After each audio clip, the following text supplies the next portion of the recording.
Good morning. Welcome to Walking Boxing. It is Thursday, June the 5th, 2025. And he's a bit fresh, that's for sure, this morning. A lot of ice on the ground out here this morning. Little Neil's got a feel for him this morning with his little paws on the ice. I think we might have to invest in maybe a coat for him to wear. Now that's really wussing out, isn't it? He's a tough little bugger, so I'm not sure whether he'd want to wear a jacket, but we'll see. It's a bit nippy.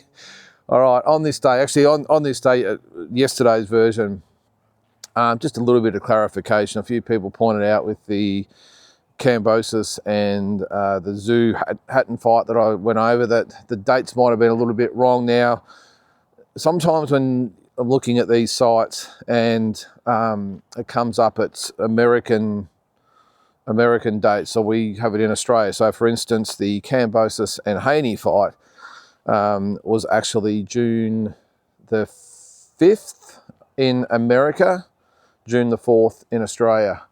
So sometimes it'll come up and it might be the following day or the previous day, depending on what was what, if that makes sense. Don't worry about it. End of the day, it was the 4th in America, it was the 5th here in Australia. So technically it's today. Okay, so the sites that I go to said it was June the 4th, but that was in America, which made it June the 5th here in Australia. So I'll say it again, on this day, George Kambosos fought Devin Haney in defence of his world lightweight title. And Costa Zoo, same thing, fought Ricky Hatton on this day in 2005. All right, so thanks for everyone that points that out. It's one thing about having an audience that watches, they always point out your mistakes, don't they? But anyway, let's have a look at what happened on this day in, what was it, June the 5th, where we go to first there?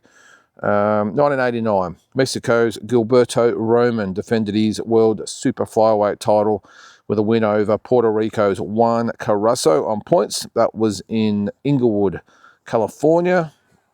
This one's one I remember well. 1992, our own Jeff Hitman Hardy knocked out France's Christopher Tiozzo in 8 rounds to defend his WBC light heavyweight title. In 1999, Roy Jones Jr. defended the WBC light heavyweight title with a win over Reggie Johnson on points. In 2004, at the MGM Grand in Las Vegas, Jose Luis Castillo defended his world lightweight title with a win over Juan Lascano on points. In 2004 as well, these might have been the same card actually, or on the same card. Bernard Hopkins defeated Robert Allen on points also in Las Vegas, so you would think that would have been the same night. That was the WBC middleweight title. And as I said before, 2022, Devin Haney defeated George Kambosos for that world lightweight title. So that is what happened on this day. Now, yesterday, actually we'll go to, this is what just sort of made me laugh. I was going to go to the Aussie stuff first, but I wanted to get this one out the road. Manny Pacquiao, he was asked at the press conference the other day about, obviously with the fight with Mario Baras, his toughest opponents that he's ever faced. And surprisingly, Floyd Mayweather Jr. wasn't on the list. Now, a lot of people got very surprised by this and maybe thought he was being maybe a little bit cheeky by not putting Floyd Mayweather on the list, but I'm pretty sure he was asked his toughest opponents, not the best opponents. So the opponents that he actually listed were Juan Manuel Marquez, Marco Antonio Barrera, Eric Morales, Antonio Margarito, Oscar De La Hoya, and Miguel Cotto. So you could probably imagine, I'm not sure why he would have put Oscar De La Hoya in there, because that was just an absolute whitewash. Let me get through here. That was just very, very one-sided. But who knows why I put him in there. But all those fights, as I said, apart from Oscar, were very, very tough fights. Very tough fights. Even the Cotto fight that he got the stoppage win, that was a tough one for Manny. So I'm thinking if he was asked what were the best fighters he's fought, Mayweather would probably have to be in there, surely.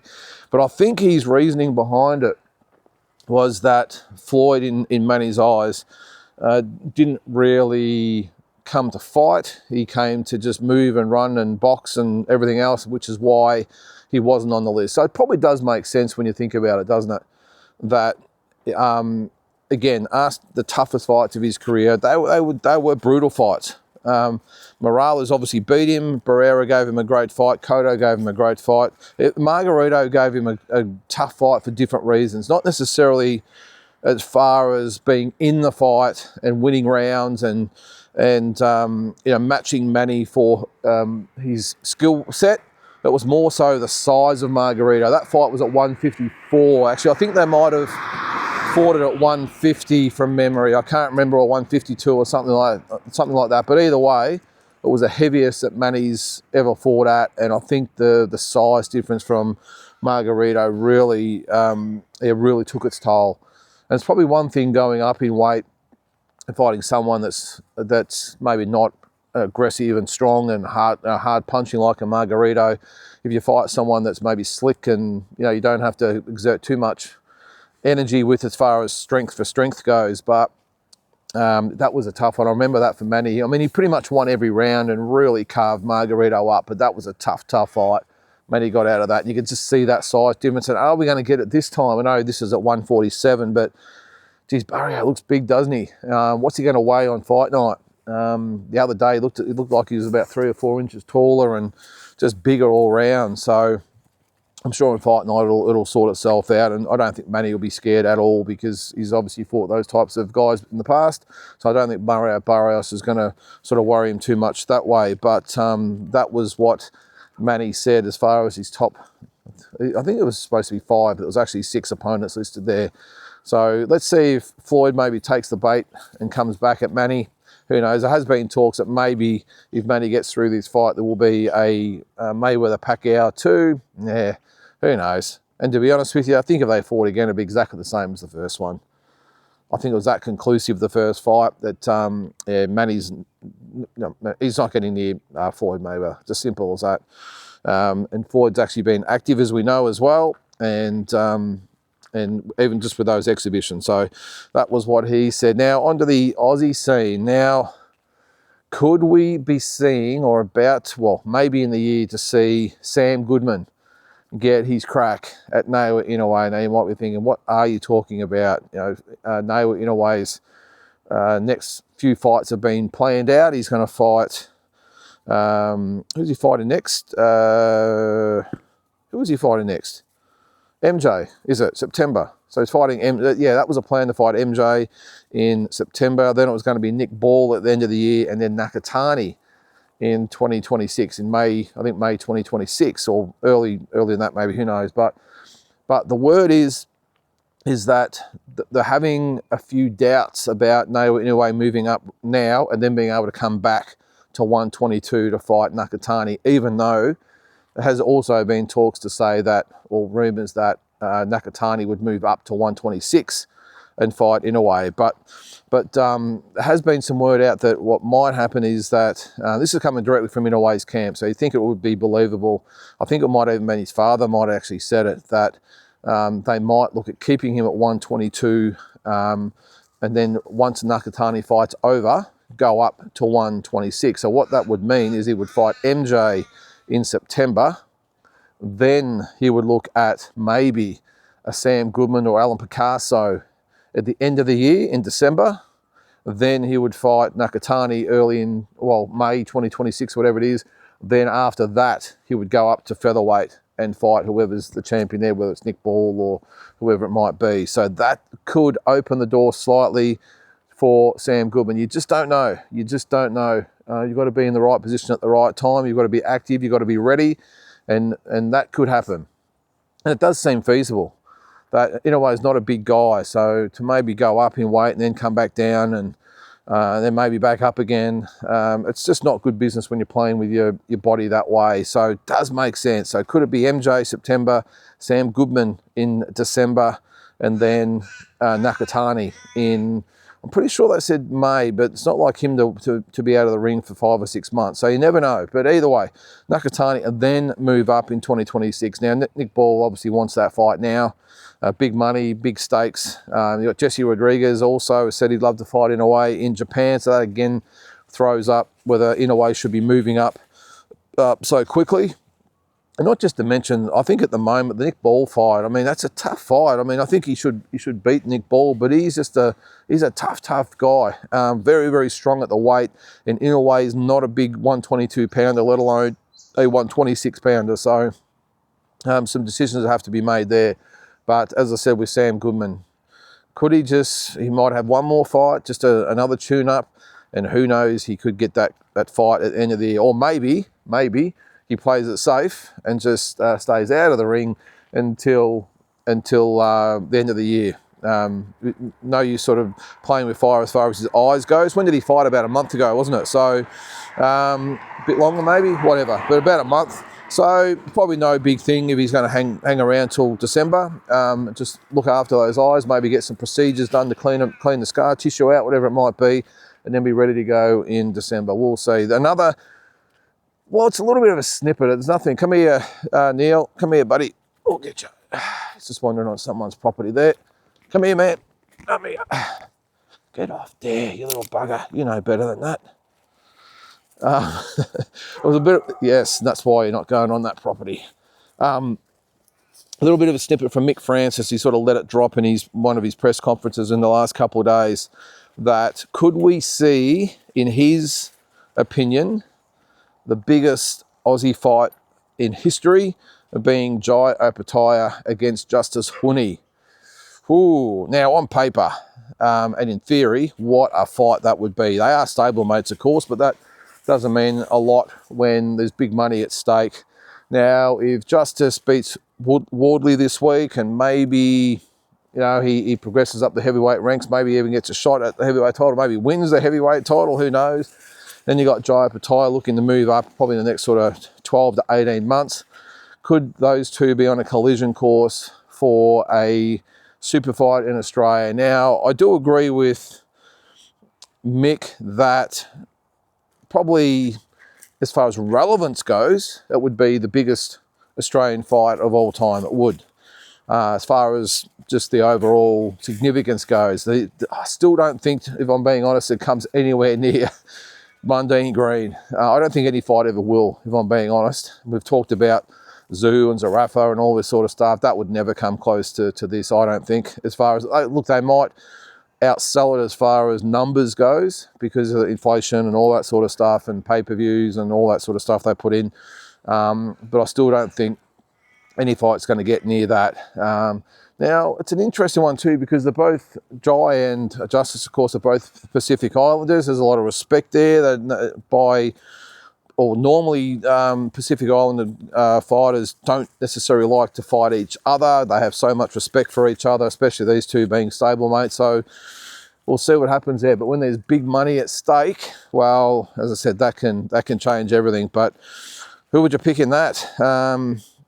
It'd be an interesting one because even though you would, or just off the cuff straight away, probably think Japai, so with the size advantage, I'm sure they've done a lot of rounds together, which is probably why Mick's pretty keen to get them in there together. But geez, what sort of relevance would that have on Australian boxing, world boxing maybe? I mean, a lot of water to go under the bridge yet. But what do you think? Could it be a massive fight in Australia? I still think it would struggle to sell. I really do. That's just Australian boxing for you. It's frustrating. But I think in a year's time or 2 years' time, if they fought, it'd be big amongst boxing people, but it wouldn't resonate with the Australian public because, of course, it's not football, it's not rugby league, it's not cricket, it's not basketball. It's just that other sport that people do that we don't sort of take much notice of. So it's a shame, but that's the country we live in, don't we? So, all right, what else have we got? Now, I was just talking about Nick Ball before. There was talk that maybe he might be fighting Lewis Neary in August in Saudi Arabia. Now, the Lopez and Haney fight looks like it's off that card, but there was talk that fight might headline. Now, Frank Warren has come out and said, yeah, not likely, but we'll see. We'll see. That will be a ripper fight. Both of those guys really come to fight, don't they? So that will be a really good one. Another fight on that day looks like it's going to happen, but it will be in a different location, is Oshaki Foster and Stephen Fulton. Now that will be a ripper fight as well. So we're talking about that being on the Davis and Roach undercard. So geez, we've got a big few months coming up, haven't we? We've got that July sort of fortnight of these massive fights coming up with the Usyk and Dubois and Zoo Fundora and Pacquiao Barrios and Rodriguez and Cafu, and the 26th, oh sorry, the week before that is Katie Taylor and Amanda Serrano. They've got the Belunga, Shiraz and Stevenson's Zapata fight. And then the 26th is Xander Zayos and Perez, was it? Rodriguez, whatever his name was. So they're fighting, and then we're going to have these ones as well. So plenty of ripper fight nights coming up. And one last thing before we go. It's good to see David Nyika back. Now, he's fighting on July 16. Now, that will be, and add that fight to the list, by the way, that card. It's the Sonny Bill Williams and Paul Gallen fight. He's going to be fighting on the undercard. He's fighting Nicholas, I'll try and pronounce this one, Charalumpus. I think that's the way you pronounce it. Nicholas Charalumpus. So that will be, as I said, July 16 on Stan pay-per-view. Gallen and Sonny Bill Williams, which I'm sure will gather a little bit of momentum over the next sort of month or so with the attention on that one. It's interesting, I saw that Japai was training with Sonny Bill Williams, being pretty chummy, and Sonny Bill Williams was the one he actually criticised heavily for only fighting 2-minute rounds. So looks like they've sorted that one out. I mean, Jai was only sort of joking about it, wasn't he? Sort of hanging shit a little bit on Sonny Bill Williams, saying, mate, women fight 2-minute rounds. Come on, if you're serious, got to fight threes. But yeah, but apart from that, yeah, good to see David Nyika back. He's a ripper young talent, Olympic bronze medalist. And he took that fight with Jai on 2 weeks' notice. And gave a good account of himself, I thought. I just thought he fought the wrong fight. He got engaged in a slugfest with Jai, and you don't do that. It was always going to end one way, and it did. But look, he's a really, as many as I wipe my face there, but he's a really, really good young kid, good fighter, and I'm sure he'll come back bigger, better than ever. And I wouldn't be surprised if he gets another crack at the world title at some stage.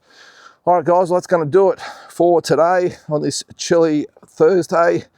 I'm going to get in, got to get on the road again this morning, so it's a little bit early, and get on with the day. So guys, have a good one. We'll catch you tomorrow.